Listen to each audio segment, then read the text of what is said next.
Imagine being on a gigantic ship, cutting through the waters of the ocean with confidence. It seems indestructible, solid, a floating fortress. But without anyone noticing, small cracks begin to appear in the hull. Nothing obvious, nothing alarming, until one day the ship begins to tilt. People panic and scream, but it's too late. The inevitable has happened. The ship is sinking. Now swap that ship for a superpower. The signs of its fall are like these cracks, invisible to many, but lethal to those who ignore them. What happens before an empire falls? Is it human error, pride, or simply the natural cycle of something that has been too big for too long? Today, you're going to discover the dark behind the scenes of what precedes the collapse of giants. Get ready, because understanding this is like looking in the mirror and realizing that history repeats itself and that it doesn't forgive those who don't learn its lessons. In the last 30 or 40 years, something incredible and practically unprecedented has happened on the global stage. The People's Republic of China, regardless of personal opinions, has shown such impressive economic development that it has defied the expectations and predictions of experts. To understand the magnitude of this, imagine a country where poverty was so overwhelming that it seemed impossible to break out of this cycle. It was a time when China was just one of many poor nations trying to improve their lives, without much prospect of success. Few people in the world paid attention to it. If you've ever read Pearl Buck's novel The Good Earth, you may have felt a little of the reality of rural, extremely poor China. The book portrays families living on the edge of subsistence, struggling to survive on what little they had. For many, especially those who grew up in more comfortable urban environments, it was almost impossible to comprehend the level of deprivation described there. This was the reality of China before its transformation. But in the last 40 years, something astonishing has happened. The Chinese have reached a level of economic development that took centuries to achieve in Western Europe and at least 150 years in the United States. It has been such a rapid and far-reaching transformation that the whole world is speechless. How did China achieve this?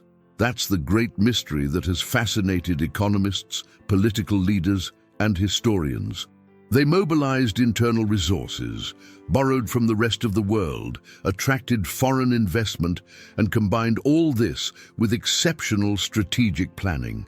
It was like a huge jigsaw puzzle, being put together piece by piece in a meticulous and effective way. The result was the greatest reduction in poverty ever recorded in history. Hundreds of millions of people were lifted out of poverty, and the whole country took a giant leap forward in terms of quality of life. For a country with 1,400,000,000 people, the equivalent of 4 or 5 times the population of the United States, this is a colossal achievement. If you're enjoying this content so far, make sure you're subscribed to our channel. I'm preparing a series of videos that will transform your financial life, and you can't miss them.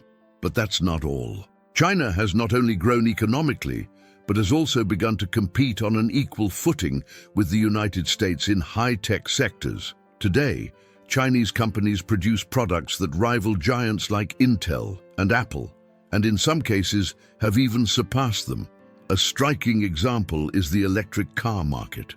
About 10 or 15 years ago, automakers around the world began investing in electric vehicles as an alternative to fossil fuel cars. The competition seemed fierce, but the Chinese quickly took the lead.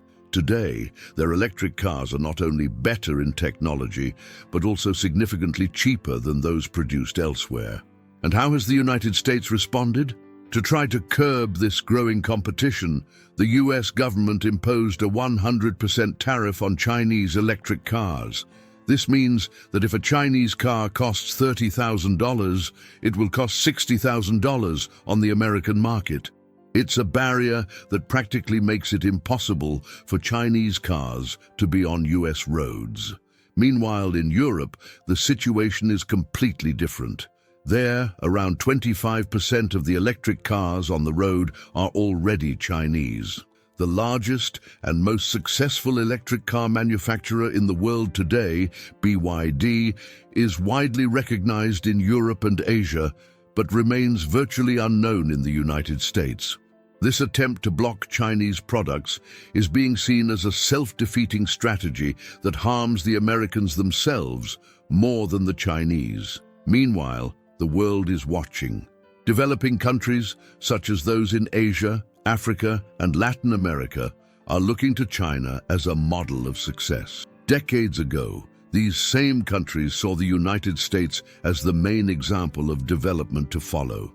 But now, many are turning to China, which has managed not only to grow, but also to shape its own narrative of progress.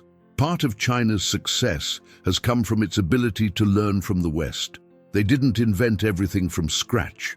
They used Western technologies as a base, but adapted them strategically, and this was done openly and legitimately. The Chinese government offered an advantageous exchange for foreign companies: cheap, disciplined and educated labor, as well as access to the largest growing consumer market in the world. Companies like General Motors, realizing this opportunity, began to make more profit in China than in their own home countries. This unique economic model is now spreading. The BRICS group, made up of Brazil, Russia, India, China, and South Africa, is trying to replicate parts of the Chinese model. These countries see China as an example of how to combine the best of capitalist and socialist systems. Historically, the West has always been based on economies led by the private sector, while the former Soviet Union advocated a completely state-run model. China, however, has found a balance, a hybrid system that takes the best of both worlds. It's a pragmatic approach where the government plays a crucial role alongside the private sector. But it wasn't easy. China has faced huge challenges along the way. In the 1960s, it even came into armed conflict with the Soviet Union, showing that it was determined to follow its own path. Recognizing that the West was ahead in many areas, the Chinese decided to learn as much as possible. They absorbed technology, management methods, and ideas of innovation, but always with the intention of adapting them to their unique reality. It was a bold and visionary strategy, which involved both cooperation and competition with the West. However, there are myths to be dispelled. One of them is the idea that China has stolen technology from the West. This is simply not true. The companies that went to China did so by choice, in exchange for market access and local labor. The agreement was clear. Both sides would win. To now say that China stole something is dishonest and ignores what really happened. For the Chinese, these accusations are particularly painful, as they hark back to a time when they were treated as inferior by Western powers. They evoke memories of the century of humiliation, when China was exploited and disrespected by foreign nations. China's rise also raises questions about economic systems.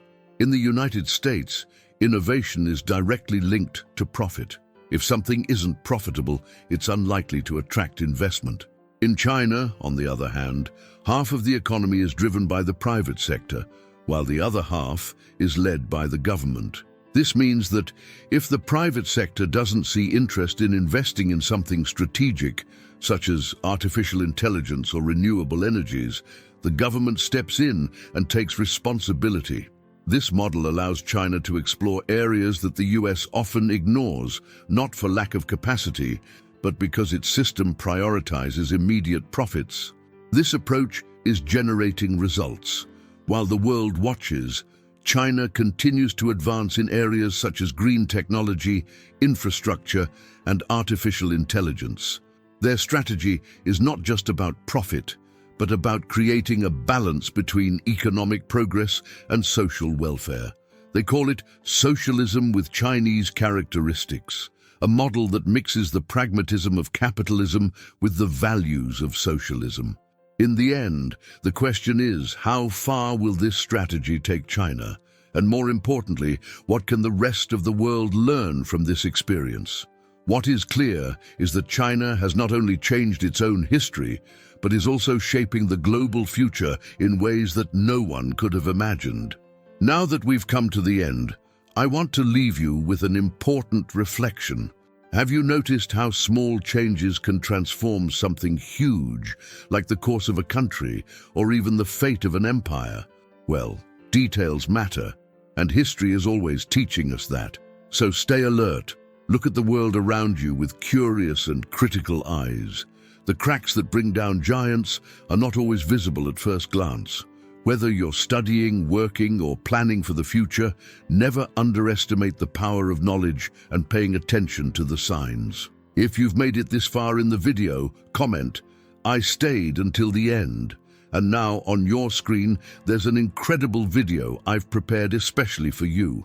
I'm sure it will add a lot of value for you, so click on it and go watch it right now. See you soon.